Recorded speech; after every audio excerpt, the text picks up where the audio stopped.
el presidente Moreno y sus ministros con el clásico discurso que hay que poner el hombro, anunciado algunas medidas económicas al pueblo ecuatoriano. Medidas que desde todo punto de vista son recesivas y que no es la primera ocasión que las ha tomado en contra de los trabajadores, en contra de la mayoría del pueblo ecuatoriano.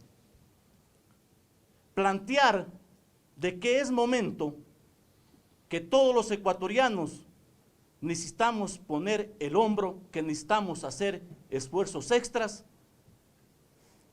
no garantiza resolver el problema de fondo que vive el pueblo ecuatoriano. Cerrar empresas públicas, unificar otras, significa más despidos para el pueblo ecuatoriano. Significa que cientos y miles de trabajadores no van a tener ingresos para subsistir dignamente, y esto afecta a la economía del país. En esa misma línea, pretender poner un impuesto a la remuneración es inconstitucional, ilegal. Tan mal asesorado está el gobierno que ni siquiera han revisado y han leído la Constitución para anunciar las medidas. Pero no se dice nada, no se topa a los latisueldos.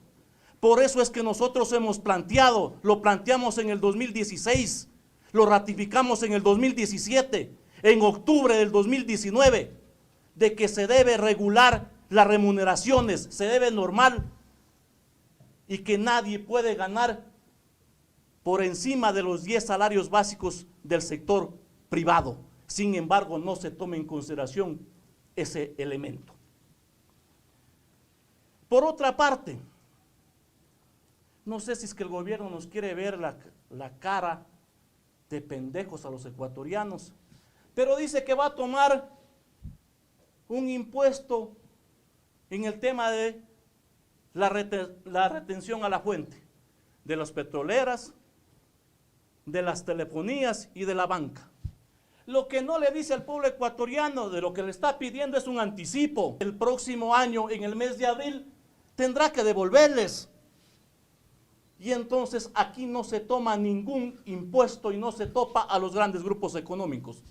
La banca ha sido beneficiada por más de 600 millones de dólares en el 2019 y no se le topa con ningún centavo, ni siquiera en el marco de bajar los intereses para que los distintos sectores hagan créditos y puedan generar inversión. No se topa a los grandes grupos económicos. No se dice nada sobre los evasores de impuestos, 4.000 millones de dólares. No se nos dice en qué condiciones ha conseguido los 2.400 millones de dólares de deuda. ¿En qué condiciones? ¿Con quién? Más deuda genera más dependencia. Y por eso nosotros hemos planteado los siguientes elementos. Se dice que la economía está afectada por el tema del coronavirus y el tema del petróleo. De acuerdo, decimos. Entonces tomemos las siguientes medidas que van a resolver el problema de fondo. De moratoria y renegociación de la deuda externa, que tendría ingresos mensuales para resolver educación, empleo y salud y las necesidades del pueblo ecuatoriano. 2, que se revise los contratos petroleros.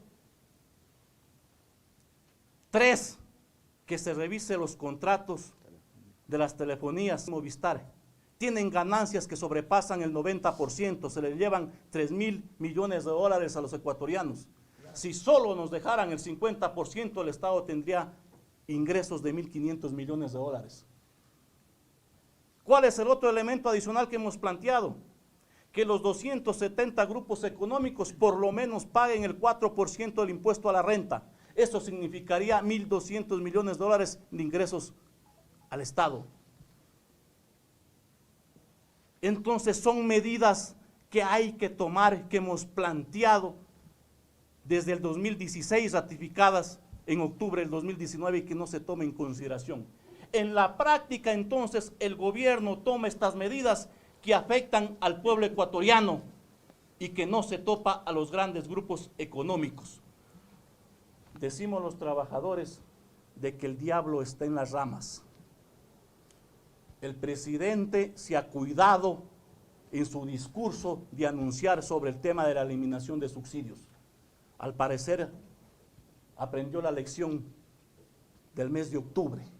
Y digo al parecer porque sus voceros, sus ministros, lo han planteado el día de hoy en los diferentes medios de comunicación, que esas medidas van porque van.